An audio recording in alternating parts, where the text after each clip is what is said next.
हम आप सोचते होंगे कि बड़े राजा की बड़ी बात होती है, बड़ी बात। हमारे भगवान राम की जितना सेवा कर दो उतना कम है, लेकिन कम से कम सेवा भी मेरे प्रभु के लिए बहुत हो जाता है।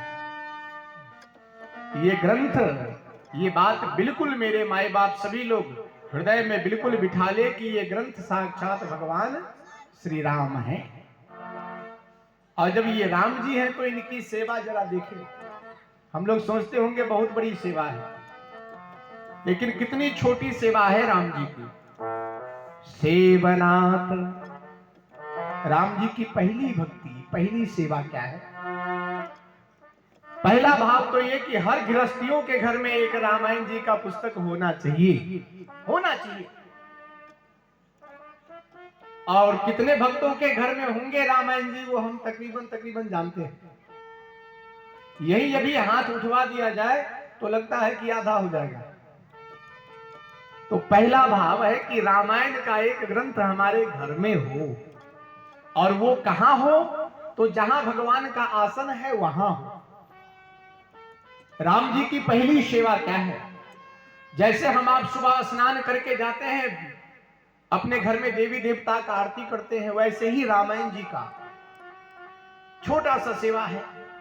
रामायण ग्रंथ जहां रखे हैं आप जाकर और एक स्वच्छ कपड़े से या मां बहन अपने आंचल से ही भगवान केवल रामायण जी को पोंछ दे। ऐसे केवल रामायण जी को आपने पोंछ दिया, आपने केवल हाथ फेर दिया ग्रंथ पर, राम जी की पहली सेवा हो गई महाराज, पहली सेवा हो गई। इस बात को बनावटी मत समझना, कोई मनगढ़ंत बात मत समझना। चैलेंज के साथ कहता हूं, विश्वास के साथ कहता हूं, लिखा हुआ बात कहता हूं। बनावटी बात 9 दिन में कुछ भी नहीं कहूंगा। आपने केवल मैया लोग अपने आंचल से रामायण ग्रंथ को ऐसे पोंछ दिया, केवल राम जी की पहली सेवा हो गई। सेवनाथ, राम जी की पहली सेवा। रात भर का पड़ा हुआ धूल धक्कर कचरा आपने पोंछ दिया, राम जी की पहली भक्ति हो गई। राम जी की दूसरी भक्ति क्या है? श्रवनाथ। अभी जो हम आप बैठे हो ना, यहाँ ठंड तो है, अभी तो घर में रजाई में हो, लेकिन आप आकर यहां बैठे हो, ये वैसे नहीं बैठे हैं। राम जी की दूसरी भक्ति हो रही है। बोलिए राम लला सरकार की। राम जी की दूसरी भक्ति हो रही है मेरे सरकार।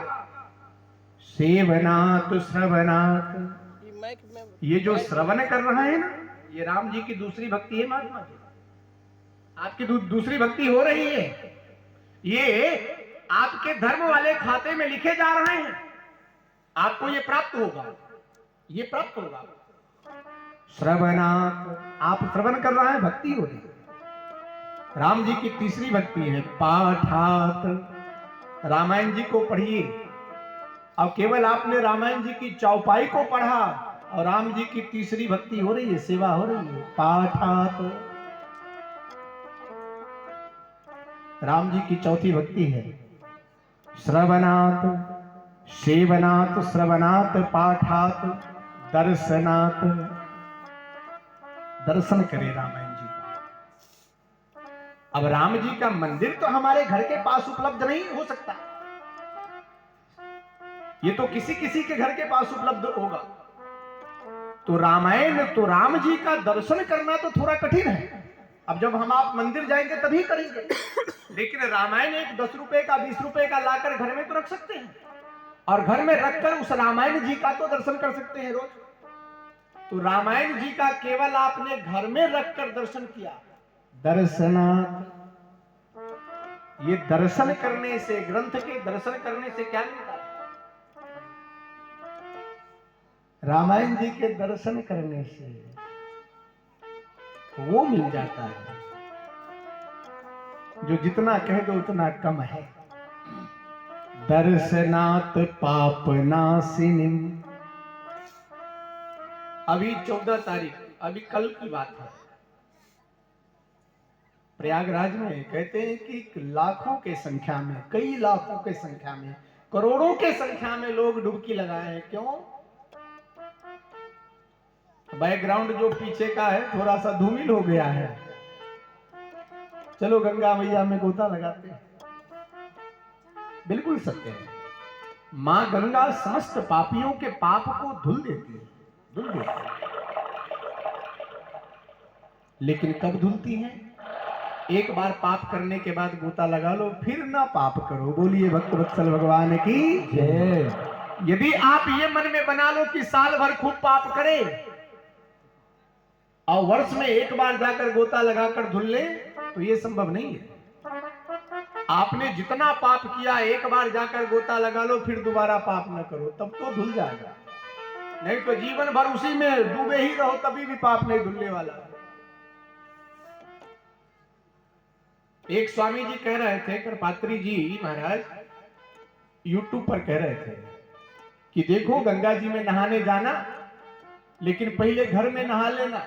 जो शरीर का मैल है ना, वो तुम घर की पानी से धुल लेना, तब जाना वहां गंगा जी में डुबकी लगाने, वहां मन के मैल को धुलना। लेकिन शरीर का जो मैल है ना, वो तुम पहले घर में स्नान करके धुल लेना। क्योंकि शरीर के मैल के संग मां गंगा तो अंदर बैठे जो मैल है ना, मन की मैल, उसको भी धुल देती है। महाराज तो रामायण जी के दर्शन करने मात्र से ही क्या मिलता है? दर्शनात् पाप नाशिनी।